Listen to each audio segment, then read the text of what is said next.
So hello everyone. आज का हमारा टॉपिक है बेसिकली बहुत इम्पोर्टेंट टॉपिक है। अगर फीमेल के लिए देखा जाए तो इसे मेल भी देखें, काफ़ी इम्पोर्टेंट टॉपिक है ये। अबाउट हम फाइब्रॉइड बात करेंगे, जो कि काफ़ी कॉमन ट्यूमर हो गया है आजकल महिलाओं के लिए। तो ये क्या है, क्या लक्षण हैं इसके, कैसे हम इसे पहचानें और किस तरह से इसका इलाज किया जाता है, तो इस बारे में हम बात करेंगे। आज पूरी जानकारी आपको देंगे, तो अंत तक जुड़े रहिए, आपके सारे डाउट्स क्लियर हो जाएंगे। तो चलिए स्टार्ट करते हैं। तो फाइब्रॉइड क्या है? तो ये एक यूटेरस में पनपता हुआ एक यूटेरस की मसल्स में पनपता हुआ ये एक ट्यूमर है, जो कि छोटे छोटे दाने होते हैं। कुछ कम भी हो सकते हैं, ज़्यादा भी हो सकते हैं, डिपेंड करता है। तो ये दाने होते किस वजह से हैं? तो इसके काफ़ी कारण हैं। सबसे पहला हम कारण बात करें तो जेनेटिकली कारण हो सकते हैं इसके, या ट्रांसफॉर्मेशन ग्रोथ फैक्टर हो सकता है, या कोई वुमेन ओबिसिटी पेशेंट हो, या नली पेरिस हो, जो कि जिन्होंने अभी तक बच्चा नहीं दिया है, या जो रेड मीट ज़्यादा कंज्यूम कर रही हो, उन महिलाओं में ये ज़्यादा देखा गया है। ये काफ़ी महिलाओं में काफ़ी कॉमन ट्यूमर है। ये 30% महिलाओं को, ऑल ओवर वुमेन को होता ही है। हालांकि 50%, 80%, माफ़ कीजिए, 50 की एज के ऊपर ये 80% महिलाओं में कॉमन देखा गया है। बट बात बात की जाए तो ये एसिम्टोमेटिक हो, जब तक अगर ये एसिम्टोमेटिक है तब तक घबराने की कोई बात नहीं है।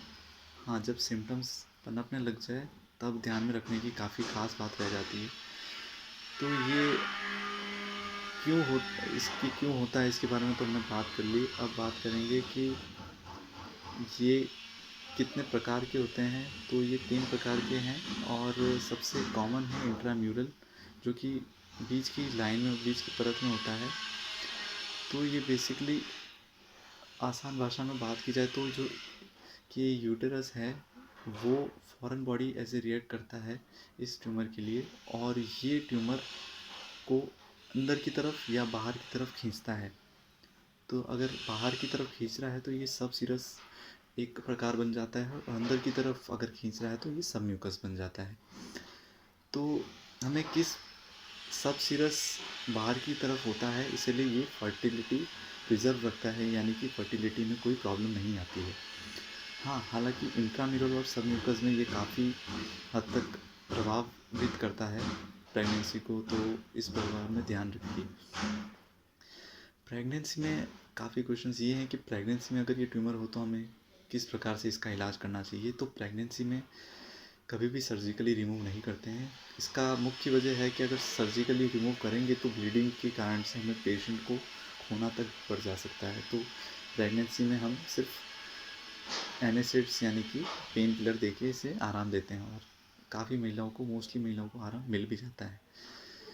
अब बात कीजिए कि ये इसके लक्षण क्या है। तो हमें लक्षण पहचान के लिए कि अगर किसी महिलाओं को बहुत ज़्यादा ब्लीडिंग हो रही हो, काफ़ी पेन हो रहा हो, या कब्स हो रहा है, कॉन्स्टिपेशन हो रहा हो, साथ साथ में ब्लैडर इन्वॉल्वमेंट यानी कि यूरिन रुक रहा है, रुक रुक के आ रहा है या रुक रहा है, तो उन महिलाओं में ये काफ़ी देखा गया है। तो उनको तुरंत अपने गायनोकोलॉजिस्ट से सलाह लेनी चाहिए कि क्या करना चाहिए।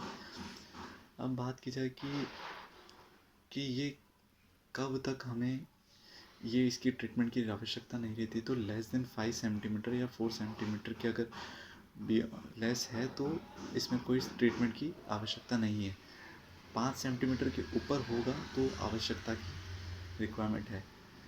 तो बेसिकली इसके हम क्या प्रकार से हम इसका ट्रीट करते हैं। तो ट्रीटमेंट की चॉइस एक मायोमेक्टोमी यानी कि आप जो भी ट्यूमर हो रहे हैं उसे छोटे छोटे ट्यूमर को हम निकाल दिए जाएँ। हाँ, और अगर female completion family planning completion हो जाती है तो हम मोस्टली केसेस में हिस्टेरेक्टोमी भी करते हैं।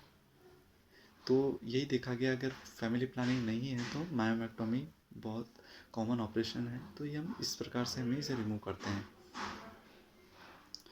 तो अब महिलाओं के कारण क्वेश्चंस आते हैं कि हमें कैसे क्या ध्यान रखना चाहिए।